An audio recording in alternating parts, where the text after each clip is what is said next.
هاي حلوين، ازيكم؟ يا رب تكونوا بألف خير، ويكون كده الأيام دي أيام جميلة عليكم كلها سعادة يا رب. وبدأنا بقى موسم كده جديد، الخريف ومدارس وفي حركة كده وفايبس مختلفة. فالنهاردة فيديو كده هوريكم فيه شوية حاجات، هنعمل فطار وهنعمل كمان كيك وكذا حاجة يعني طول اليوم.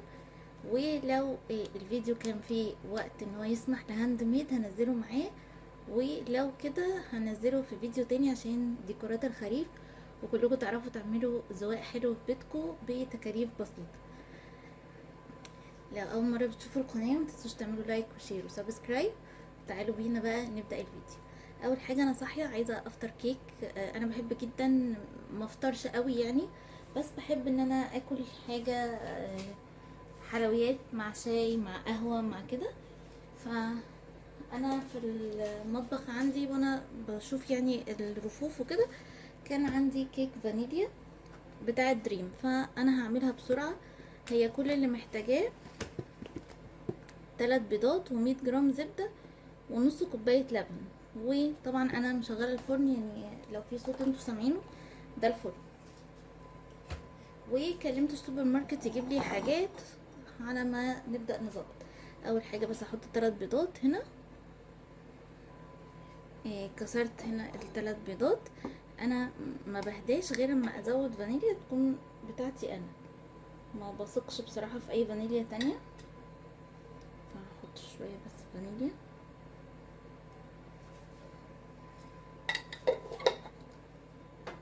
وهنزل عليهم بقى النص كوباية لبن، بس لو احتجت اكتر هحط.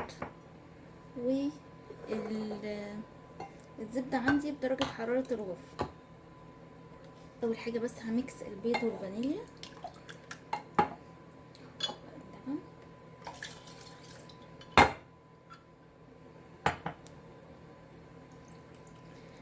انا مش بشغل مضرب دلوقتي لان انا بعملها، يعني عايزه لكم تقريبا الفجر، فمش عايزه يكون في اصوات في البيت او حتى يعني في المطابخ عندي يبقى الجيران او كده، فمحدش يتضايق يعني 100 جرام زبده.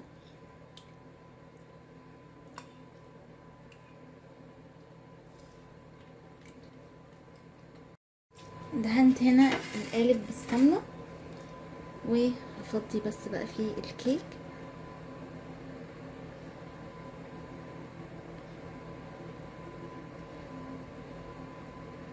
ومشغله الفرن على 180 ومشغله المروحه. يلا ندخلها الفرن بقى ونكمل مع بعض. نعمل بقى فكرة للانش بوكس او لفطار او عشاء لذيذة جدا. انا هنا جايبة توست اي نوع بقى انتوا تحبوه، ده بريد واي باللبن. فعلى ما الكيك يطلع هحط كده التوستات في الصينية عندي. اوكي.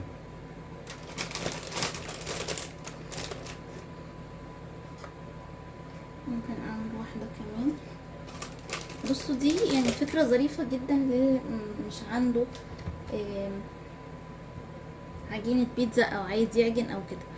وعملت هنا ده صلصة طماطم، حطيت عليها ملح وفلفل وحطيت عليها زعتر. هدهن بس كده توست بالشكل ده.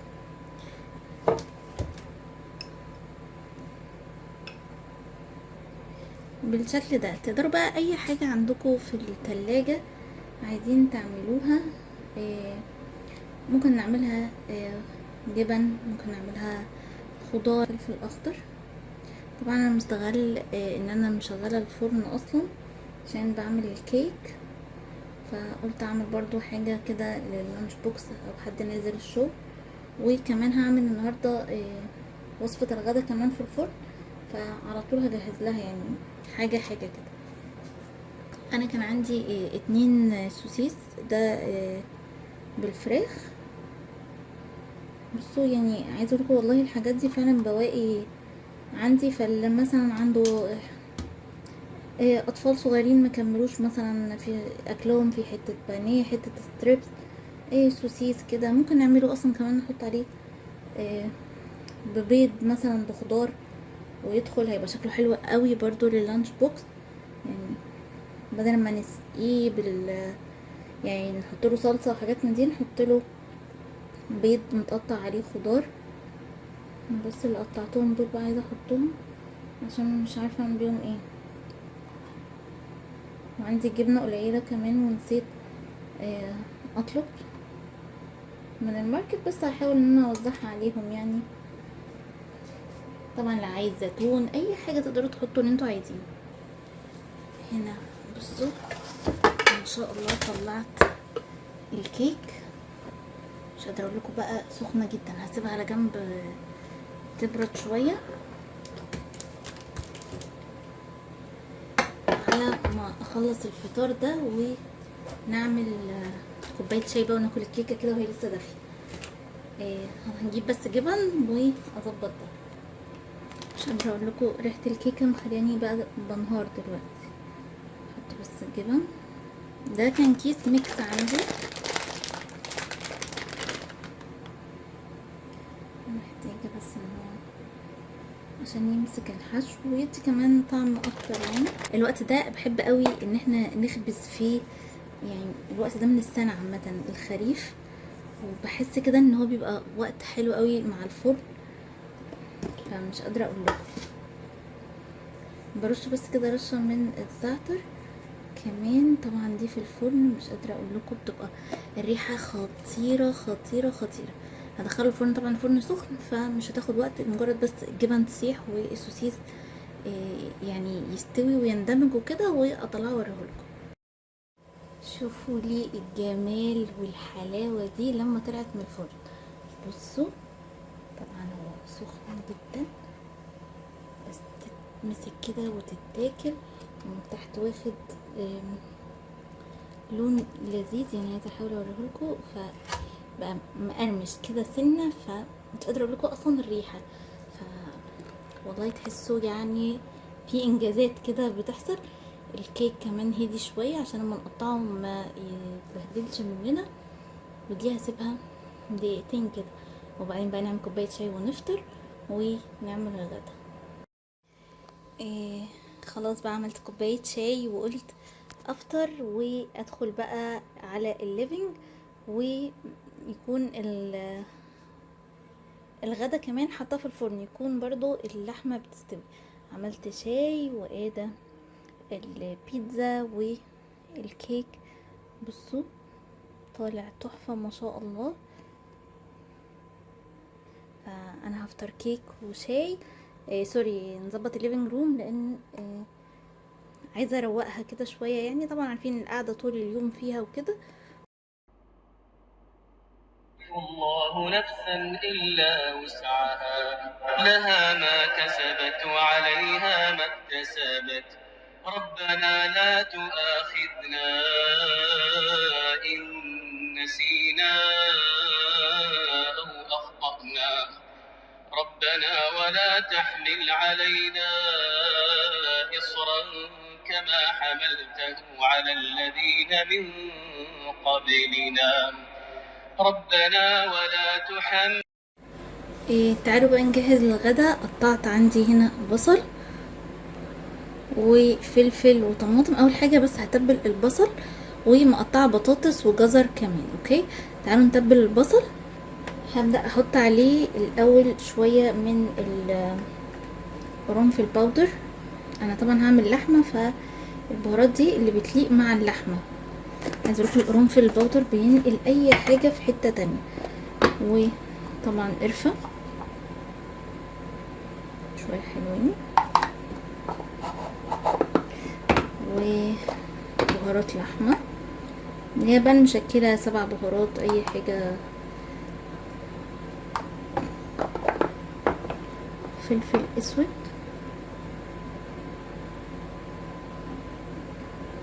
شويه كمان. بص يعني هنشوف في الاخر. يعني طبعا دي هتبقى التتبيله بتاعت اللحمه وبتاعت الخضار كمان.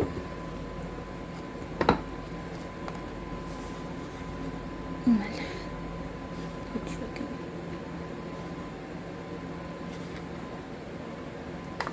هلبس بقى جلوفز واجي ادعكها كده في بعضها واوريكم هنكمل الصينيه ازاي.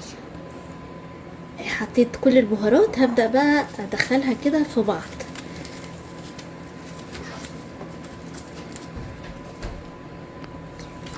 في المرحله دي مش قادره اقول لكم الريحه تجنن، والبصل طبعا كله بياخد بقى من البهارات والتوابل وهيتقلب مع بقيه الاكل، فمش قادره اقول لكم خطير.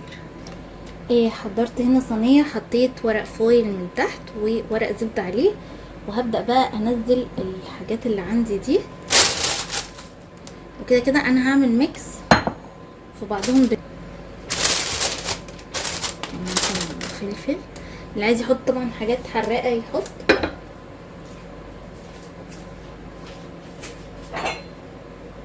كمان بطاطس وجزر مقطعاهم، اعتقد ان احنا هنحتاج شويه ملح كمان يعني. بس هجيب بقى اللحمه واعمل ميكس كده اللون ده. كده بقى منظر الخضار بالتوابل والحاجات دي. عندي بقى قطع اللحمه دي ستيك من الجزار، فهحاول بس بقى احطهم و يعني اشربهم من التوابل دي كده، ادعك كله في بعض. وطبعا في الاخر هديها رشه من الفلفل الاسود. يعني بصوا، بس حاولوا بقى في الصواني دي ان انتوا تجيبوا لحمه تكون طريه او مش هتاخد سوا صغيره كده يعني. وطبعا هي دي برضو فيها نسبه فات، فهتخلي الموضوع يعني فيه دهون صحيه، مش الخضار ناشف يعني. حطيت كمان كام فص ثوم دلوقتي. بس هدي بقى على اللحمه رشه من فلفل اسود، اكون يعني لسه طحناه بقى فريش. بصوا بيخلي ريحه اللحمه في حته تانية خالص وطعمها. ورق الزبده الاول،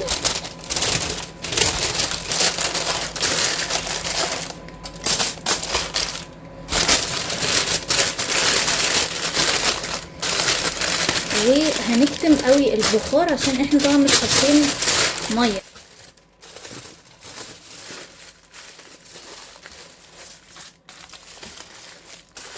بقى الفرن تاخد وقتها براحتها خالص، وهعمل جنبها رز بشعريه، فهدخلها الفرن ونكمل الفيديو مع بعض. هنا شكل اللحمه، بصوا طالعه مستويه جدا يعني.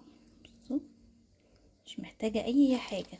هي بردت سنه، بس هسخنها. وعملت هنا رز بالشعريه كده، يبقى الغداء بتاعنا جاهز. هنتغدى واكمل معاكم اليوم ان شاء الله.